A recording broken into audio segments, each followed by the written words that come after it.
Hello, welcome to another episode. Today I really am pleased to be able to talk about one of my favourite comic book compilations of all time, and that is Batman Year 2. Batman Year 2 for me is the definitive Batman story. It's not all that well known, certainly not compared to, for example, Frank Miller's Year 1 or the Broken Bat saga, but this book had such a huge impact on me. It actually set me on a path of loving The Dark Knight all my life. Now, it's actually based on Detective Comics number 575 to 578, which ran between June and September in 1987. And the foreword in the book actually is dated to 1989. So we're talking about a book that came out just at the end of the 1980s, and I came across it in the early 1990s. I actually got hold of this book in primary school. I was visiting a friend of mine called Joseph, and Joseph, his family were odd, shall we say. So actually it was a rare privilege to be able to visit him in his house. And we were playing games, we were mucking about, and he had an Atari, which he was really into, loading games off a cassette tape. I have to say I wasn't really into that stuff at all. You know, at home I had a Sega Mega Drive, so I was all about current generation games. But when we went to his bedroom, there was this book just in the corner, this Batman book, and I was mesmerised. I was instantly hooked on the artwork. The book itself just sung to me. And I have to say, the rest of the evening is a blur. All I remember is thinking about this Batman book. Oh my God, this is amazing. I need to get this Batman book. But I didn't know where to get it from. I was quite young, maybe about 8, 9, 10. I had no clue about where to get a Batman book from as opposed to a comic. But then a couple of weeks later, Joseph, as interesting as his family were, they were also very generous people. And he came to school and there was this gift wrapped parcel, this flat package for me. And he put it on the desk and said, "Here you go, this is yours." And inside was the book. Now clearly being an 8, 9, 10-year-old boy, the first thing I had to do was to put my name and address in the front, along with a Batman signal, logo, the signal as it were, as I saw it at the time. I wrote it using my school fountain pen. Obviously I don't live at that address anymore, but it's still there to this day, and basically from that point onwards this book was mine. This book was absolutely mine. And this was actually my first introduction to a darker Batman. I'd seen sort of the reruns, the repeats of the Adam West TV series, the 1960s Kapow, Kablam TV series on Saturday mornings.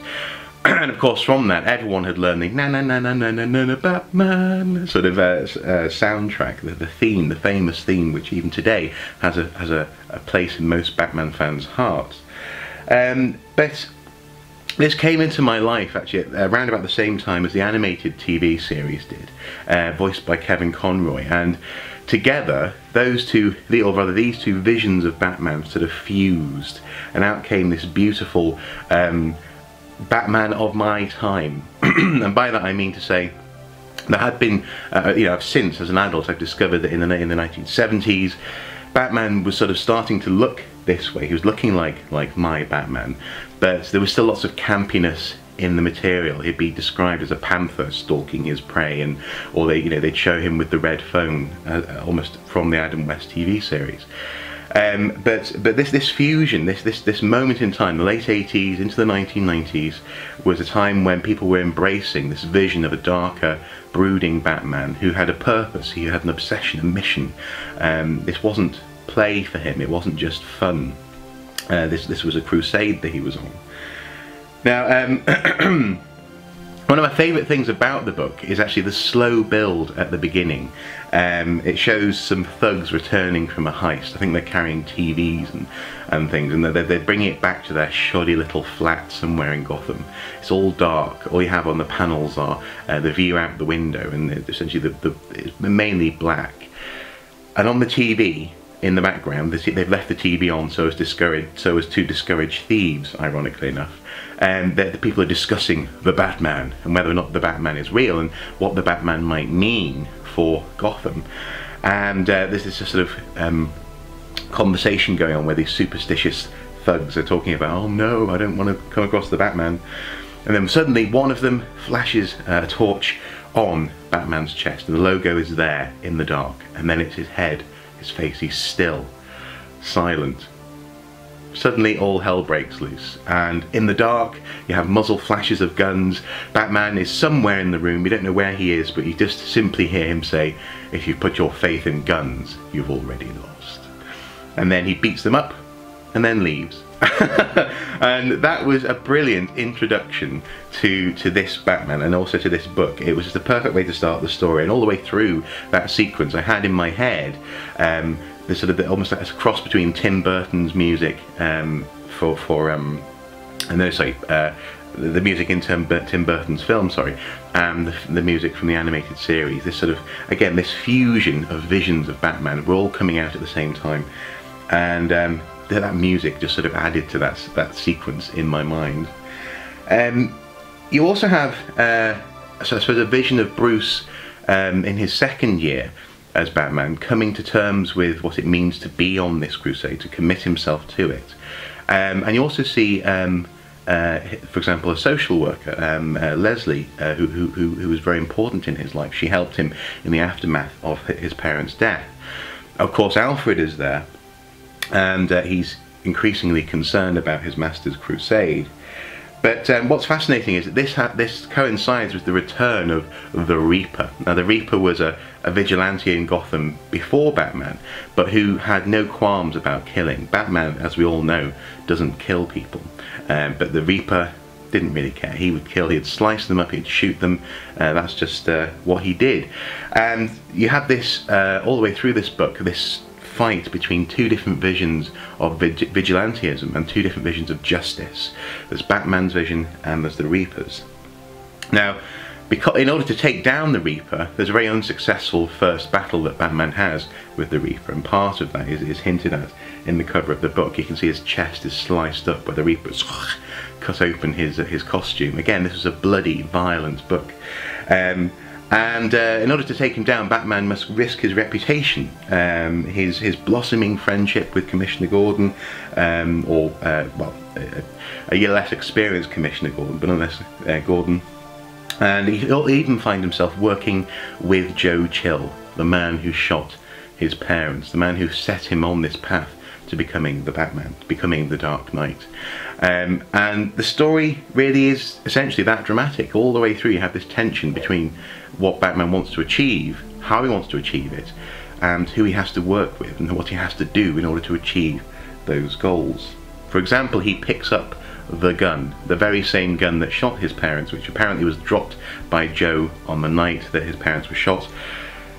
Bruce picks up the gun that he's been keeping behind, or so underneath the portrait of his parents, in order to try and, he thinks he needs this to take down the Reaper. Now, I'm not going to go into the whole story. Safe to say that there's a brilliant climax at the end, and it's overall a very pleasing story arc, and that's what got me hooked on Batman, was this operatic, dark, brooding vision of a complicated crusade by a man who is damaged but also committed, and I loved it. I absolutely loved it. I still love it to this day. Now, of course, the artwork the artwork is brilliant. It is dark, beautiful, dramatic, but also crucially it is very adult. There's lots of blood, there's lots of gore, there's lots of amazing set pieces in action, and there's also lots of drama built into the artwork as well. For example, the way that Batman's cape is drawn is that, again, this is my Batman. This is the comic version of Batman, where his cape will create these shapes, these forms, these sort of spikes, and the way that it billows out. He uses his own shadow to great effect in this story to intimidate, for example, the city's mob bosses. The artwork is beautiful, and actually it really did stick with me. Again, this is one of the reasons why I was mesmerised by this book when I first saw it. It's an incredible, incredible vision of Batman.